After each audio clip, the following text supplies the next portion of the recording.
Une rencontre à présent émouvante, passionnante. Yohanan Elichai est notre invité de la semaine. Sa vie, ce Français catholique, l'a consacré à ses deux amours de jeunesse, le peuple juif et la langue arabe. On lui doit le seul dictionnaire d'arabe parlé palestinien et une méthode d'arabe traduite en hébreu et en anglais, car la langue, dit-il, c'est la clé du cœur. Nous sommes allés à sa rencontre dans son appartement à Jérusalem, un appartement à l'image de cet homme de 90 ans, modeste et riche à la fois.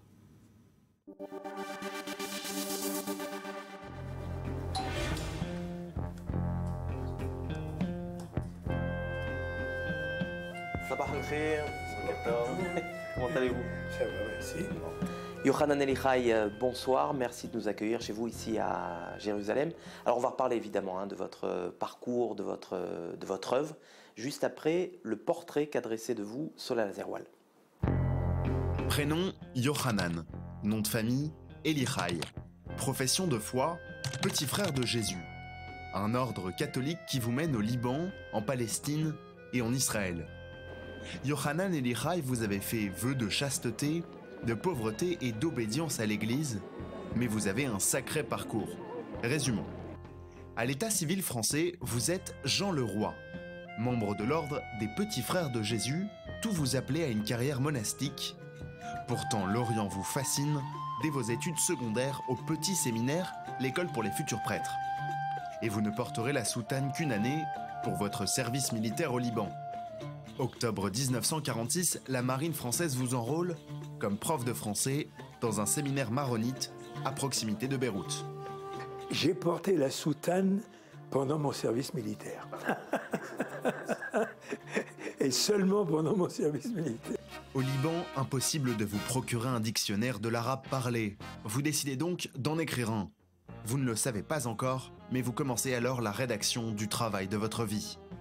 Votre dictionnaire d'arabe parlé est la Bible de ceux qui souhaitent apprendre l'arabe palestinien. La même année, un pèlerinage en Terre Sainte vous conduit à Jérusalem. Fruit du hasard ou divine coïncidence, vous avez une épiphanie puisque vous vous y installerez définitivement en 1956. Naturalisé israélien en 60, vous vous rebaptisez Yohanan Elichai, une nouvelle identité pour une nouvelle vie. Tour à tour imprimeur, typographe, artiste en céramique.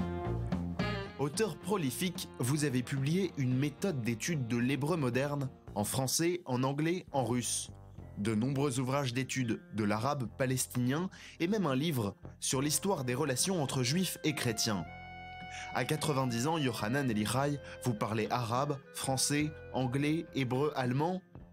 Avec ce regard espiègle, vous avez traversé toutes les guerres d'Israël, vécu dans un kibboutz, rédigé de nombreux ouvrages, rares peuvent en dire autant. Yohanan, vous vivez ici tout près de Tzur Baher, un quartier arabe de Jérusalem-Est. Vous pratiquez l'hébreu et l'arabe au quotidien. D'où vous vient cette passion pour les langues sémites? Depuis l'enfance, tout ça s'est raconté dans mes papiers là. Et j'ai beaucoup aimé l'étude des langues. Même à 14 ans, j'ai acheté des tas de bouquins, y compris un livre, l'arabe en 3 mois. Il y avait déjà des Arabes dans la région parisienne d'Algérie. Et je me suis dit, bon, je vais un peu apprendre l'arabe. Quand j'ai dû faire mon service militaire, il se trouve qu'on m'a dit, il y a un certain nombre d'écoles en Orient, dans des écoles de jésuites au Beyrouth et dans le Liban, et aussi en Égypte, mais qui demandent qu'on leur prête quelques soldats. Et alors après, je suis arrivé au Liban. Donc, je vais apprendre l'arabe parlé, le libanais. Où est-ce que je peux acheter un dictionnaire de la langue parlée? Et le jésuite éclate de rire et me dit, dictionnaire, la langue parlée, ça n'existe pas. Alors, je dis, bon, je me suis dit, je vais me le faire. J'ai acheté des cahiers et j'ai commencé. Et c'est là où vous avez commencé sans me douter que jusqu'à hier, je travaillais encore sur un dictionnaire. Yohanan, quand on regarde votre parcours de plus près, on voit bien que vous essayez de créer du lien finalement entre les gens, entre les peuples. Vous avez été prof de français au Liban, prof d'arabe en Israël auprès de la population juive israélienne. Selon vous, c'est la langue qui est capable de rapprocher les peuples? Absolument. Moi, j'ai écrit dans un de mes dictionnaires, dans la préface, car la langue est la clé du cœur.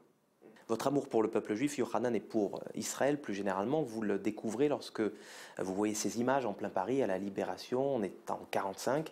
Quelques années plus tard, vous retrouvez l'assistant de l'artiste israélien Aaron Kahana.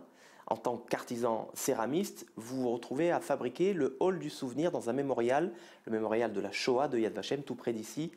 Ça doit être quelque chose, non? Je suis venu pour ça, et maintenant, je gagne ma vie à travailler à ces noms que j'ai fait un à un avec lui, bien entendu. C'est lui qui faisait le plus gros travail. Mais un à un, Bergen-Belsen, Dachau, Auschwitz, etc. Et pendant 3 mois. Alors pour moi, c'était une réponse. Vous avez également rédigé un ouvrage sur la relation entre les juifs et les chrétiens. Vous direz aujourd'hui que cette relation a changé, qu'elle est plus apaisée? Elle a changé complètement. Révèle un petit secret que je ne dis pas à tout le monde, n'est-ce pas? Mais enfin, c'est bien que ceux qui nous verront, sachent un peu qu'est-ce qui m'a fait évoluer. Je me suis dit, mais il faut que l'Église se demande pardon. Il faut que le pape comprenne et qu'il demande pardon.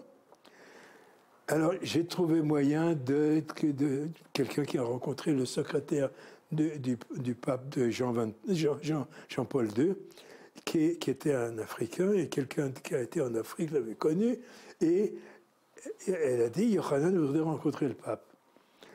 Alors elle a dit, bon, qu'il vienne que vienne à Rome, et je lui arrangerai ça. On était 3, lui en face de moi, et puis son secrétaire. Alors il me demande, alors ça va bien, comment vous vous sentez en Israël, etc. Je dis, moi personnellement, pas de problème, mais pour les chrétiens et le christianisme, c'est pas drôle parce qu'ils en ont des souvenirs. Il me regardait, il a attrapé la table comme ça, demain il a cessé de manger, puis il écoutait.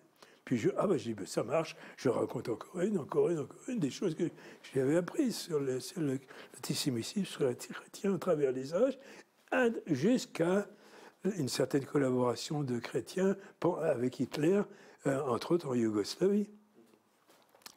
Alors je dis, mais vous comprenez que si l'Église ne dit pas « Ah oui, on a fait ça, on regrette », bon, tant que vous n'aurez pas dit ça, nous, notre position, moi pas personnellement, mais position des chrétiens en Israël, c'est pas facile. Ah, il m'a regardé, il a dit « Bon, ah oui, alors il faut qu'on demande pardon ». Pendant plus de 60 ans, Yohanan, vous avez recensé des milliers, voire des dizaines de milliers de mots. Si vous ne deviez n'en retenir qu'un, lequel serait-il en hébreu et en arabe? Ahava, mahabba. Je me sens chrétien, israélien 100%, aimant les Palestiniens, désirant notre bien, mais leur bien aussi. Merci Yohanan Elichai, merci infiniment pour cet entretien. Merci à vous.